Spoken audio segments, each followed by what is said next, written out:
Hey everybody, I'm back from Bali.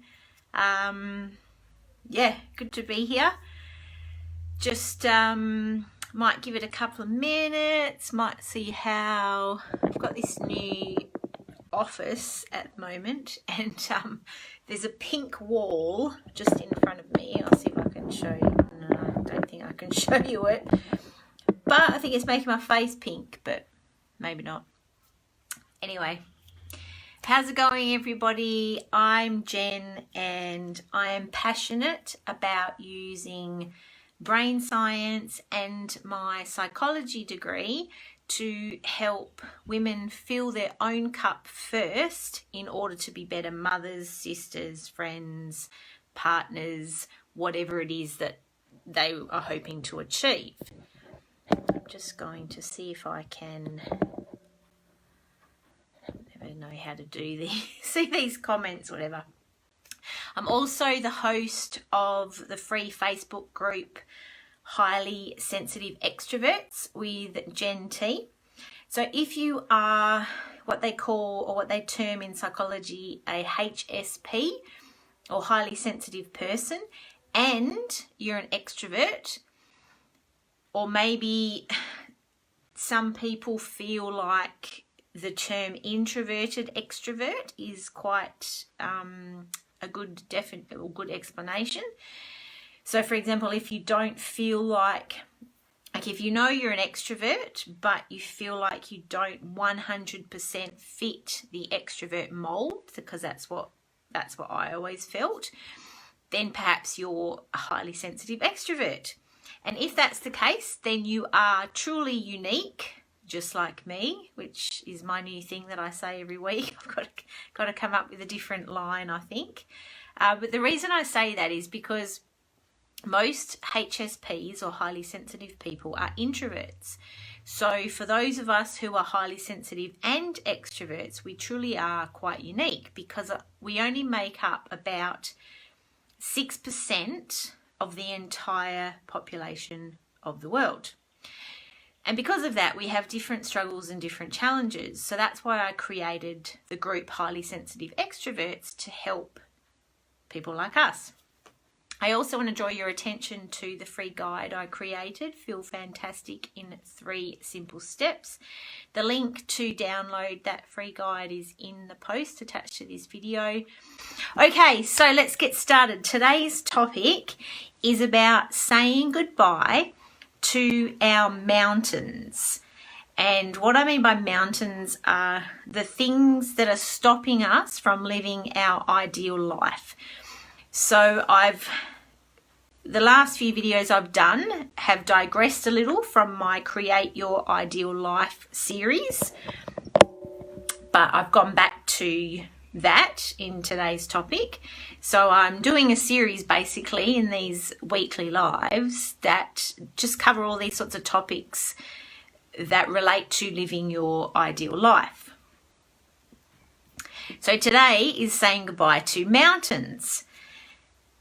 Now, what do I mean by mountains? So I think it's pretty obvious, but throughout our lives, we all have mountains that block our way.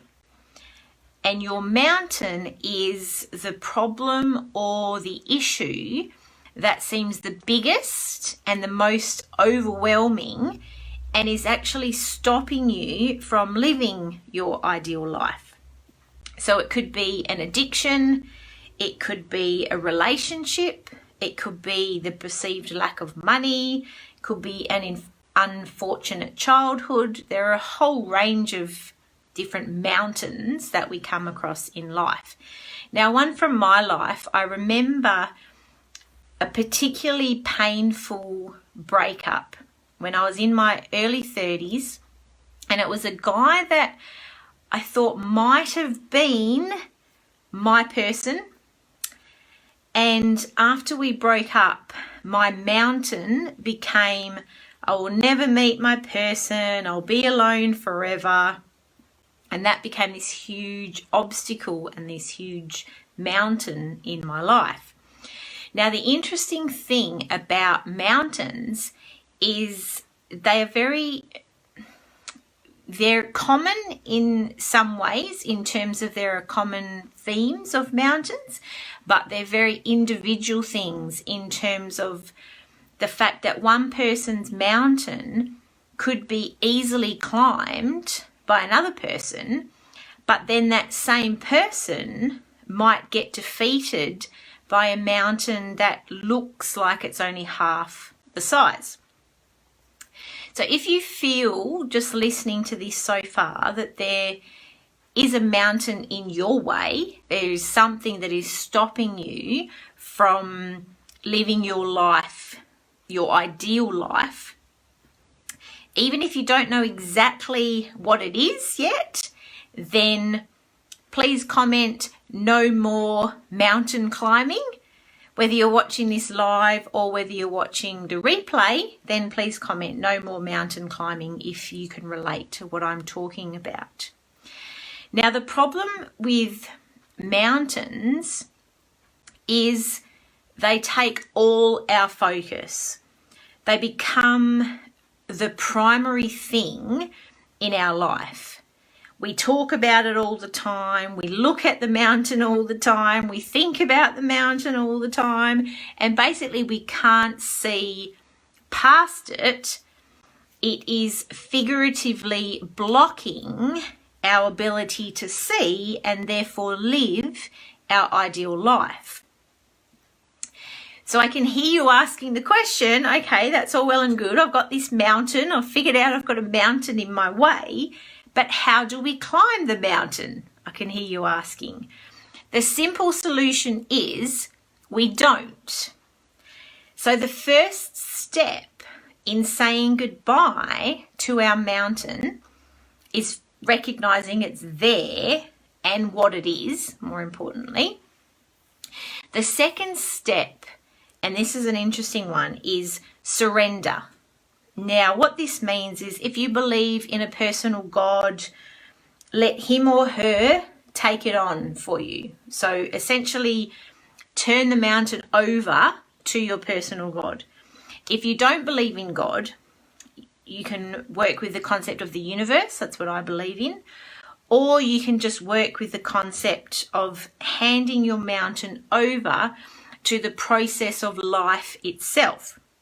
Because if you think back on your life so far, you have successfully navigated many mountains in the past. So you will get around or over this one too. Now, I talk about surrender, and I think it's a really powerful concept, but it's also a really interesting concept in today's society because we're taught to celebrate the strong, the independent, and the self-sufficient. And that's all well and good when the problem that we're facing is something we can handle. But remember, nobody climbs a mountain alone. So there's nobody that I know, I could be proven wrong, there's nobody that I know that climbed Mount Everest without a team of people. So once you have turned your mountain over to God, the universe, or life itself, you must surrender to the process. The other thing you need to do is you also have to be willing to let the mountain simply be there. Just allow it to be without trying to change it, without trying to climb it, without trying to go around it. Just allow the mountain to simply be there. So what do we do next though? So we've surrendered the mountain. So we've basically handed control over to a higher power or life itself, and we're allowing the mountain to simply be there. It doesn't mean that you can go lie down on the couch, watch TV and wait for it to be gone. No. Your critical task is to do what needs to be done to keep your life on track in spite of the fact that there is a mountain outside your front door. So the new rules for dealing with this mountain, basically the universe or your God takes care of the mountain. you take care of your life. What does that mean? It means do all the things that are necessary to keep your life ticking along. Make breakfast, go to work, call your loved ones and tell them that you want to catch up, pay your bills. And while you're living your life, committed to making it the best it can be with all the ingredients that you currently have available, what you'll notice is that your mountain may start to erode, or you might realize one day that you have been lifted up and over the mountain, or you might discover a team of Sherpas who are actually going to help you get over the mountain. So whatever the case may be, the reason this process of surrendering works is because your focus will no longer be on this enormous obstacle. It will no longer have the power to halt your life in its tracks. So you will be, because you're taking care, as I said, your critical task is to take care of the things that need doing in order to move towards your ideal life. So you will be making progress step by step towards living your ideal life. And whether that's through, over, or around the mountain remains to be seen, because remember, we've surrendered that part of the process to a higher power.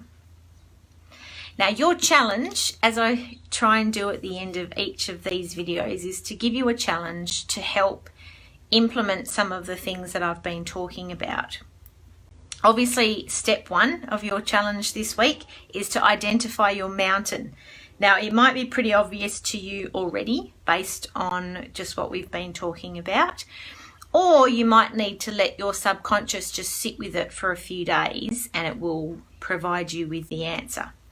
Once you've identified your mountain, write it down and note that you are choosing to surrender that mountain or dealing with that mountain to your God, the universe, life, whatever you choose or whatever you believe.